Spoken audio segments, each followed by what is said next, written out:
Hello, some viewers. How are you all? Welcome back to another video.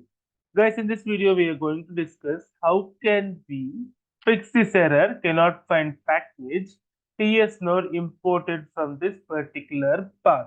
Okay.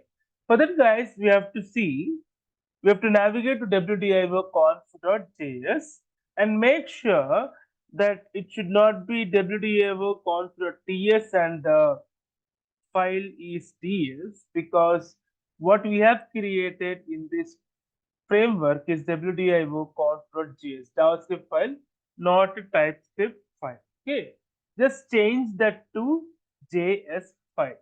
Now I have changed to wdio.conf.js and responsive test.js also. Now I'm running npm run test run. Hope it will run without any error. Yeah, it is now launching the browser.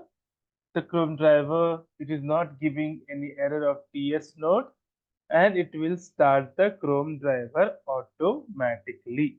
Hope you have liked the video, guys. If you like the video, please click on like. If you're a new viewer, please click on subscribe.